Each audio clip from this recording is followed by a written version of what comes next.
Hey, what's going on, guys? So today we are back with another video. Today we will be discussing, as if you couldn't tell by my skin, Bad Batch. Specifically, the 2-episode premiere of the second season that just premiered on Disney Plus as of this 3 days ago. I'm sorry I didn't publish this sooner, but with school and all, I didn't have the time. So, first thoughts, I liked it a lot. I liked it better than season 1. Animation actually somehow seems like it's upgraded, which is very impressive considering how good it is. Especially since it's a show, not a movie. But so then second thoughts, they seem to be doing a much better job with including each character in the story with this season, whereas in the first season, characters like Tech and Echo kind of felt sidelined, except for small moments where they have the spotlight. This is at least so far as of episode 2, because they could bungle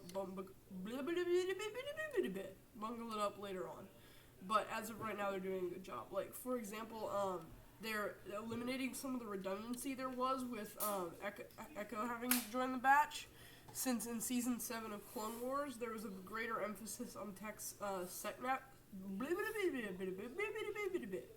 tech savviness. There we go. Whereas in this season, it seems like they're putting a bit more emphasis on his intelligence.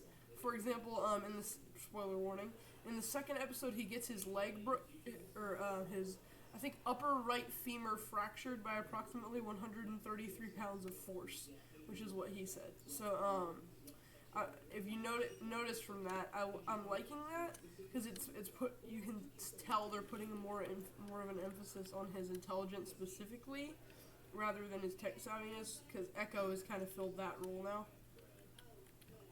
And aside from that, they've also gotten a bit more moments of like character development and character moments. For example, in the first episode, they give Echo a motivation for wanting to use the money that they're going to get for a job, which specifically is to go to Sereno and steal parts of Count Dooku's war chest. And what they're gonna Echo wants to use that to fight back, whereas Hunter wants to use that just to hide and give Omega the life he feels she deserves, which she does. And then Echo brings up that their lives are like that because of Omega. And that does drive the main conflict from that point on, since Omega views it as her responsibility to get them that war chest, so that she can make up for keeping them from having that normal life that she thinks that they all want. I don't remember if this is the case, but I think she may have missed the part of the conversation where Echo said that it was getting Omega out of Kamino was the right thing to do. But anyway, it leads to a nice moment between the two of them at the end of the second episode. And aside from those two moments, I don't feel like they slacked off on any of the characters at all. Like, actually, we get a really cool moment with Wrecker in the halfway point of the second episode, where he uses the battery of an old AAT in part of the turret to make a cannon, which he then uses to, let's just say, clear some people out of his way. It's really cool. There's also a clone captain in this pair of episodes. He dies at the end of the second one, spoiler. His name's Wilco, which I don't want to steal from Screen Crush. I just want to mention it again here, just in case some of you guys haven't seen that video, but I assume most of the people who watch my videos also watch his. He mentioned that Wilco's name is actually an Easter egg to a band called Wilco that won a Grammy for an album called Star Wars, which when I saw, I thought that was really interesting. But aside from that, the animation, again, pretty much. Sorry about the noise, guys. I'm gonna turn that down. The animation pretty much flawless overall. It looks very, very cool.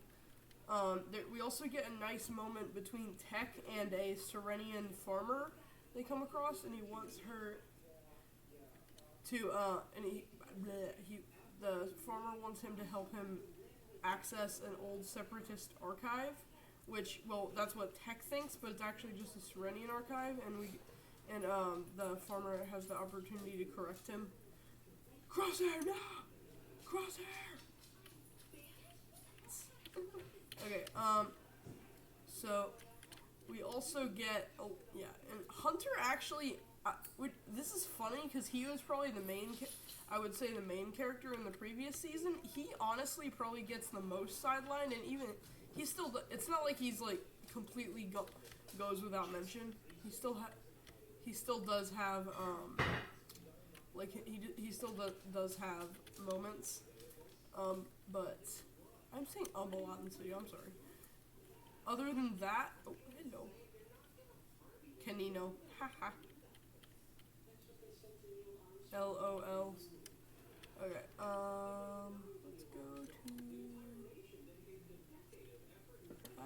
let's go to Magneto now. Okay, so we also got the opportunity to see a bit of, well, not character development, but well, yeah, I'd say character development technically, because Omega's developing into a bigger human. But speaking of that, so you can kind of tell that this season takes place probably a couple of years at least after the first season, given that which I can tell because Omega is, her eyes are drawn a bit smaller, her hair has grown out, and she appears a bit taller as well.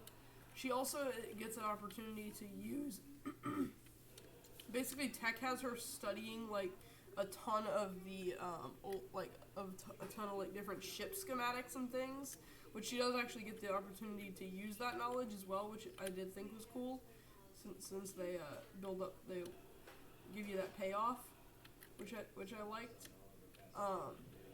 Aside from that, I think that rounds off my thoughts on the episode. We also get so I will tell you guys, if you haven't seen it, this is not exactly a spoiler, but if you don't want to hear it, skip to the end right now, or skip to the outro. But we do not see Crosshair or Commander Cody in this episode. I believe since Wilco identifies them at the end, and then Rampart shoots him in the head and makes him fall off a cliff. I believe that in the next couple of episodes, or even the next episode, we're gonna get Rampart going to Crosshair, confronting him about lying about the Bad Batch's survival, and then also then sending Crosshair after the Batch, and also maybe sending Cody as to like watch him and make sure he doesn't do anything, like, just do anything wrong. Not wrong, but like doesn't betray them, and like say that the rebels are dead, or not rebels. Oh, I am rambling. The Bad Batch are dead, and leaves like comes back empty-handed again. So, but I do think that Cody is gonna, because just from the trailers alone, I don't think Crosshair's thoughts about the Empire have changed at all.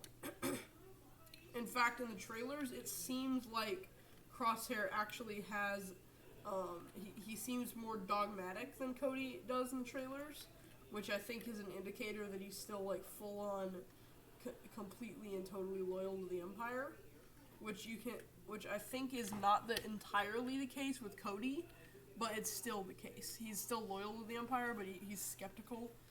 But overall, guys, I would give this show so far, I would give it a 9 out of 10. There's like maybe, not giving it a 10 out of 10 would imply that I thought something was wrong with it. No, yeah, 10 out of 10 for these first 2 episodes, guys.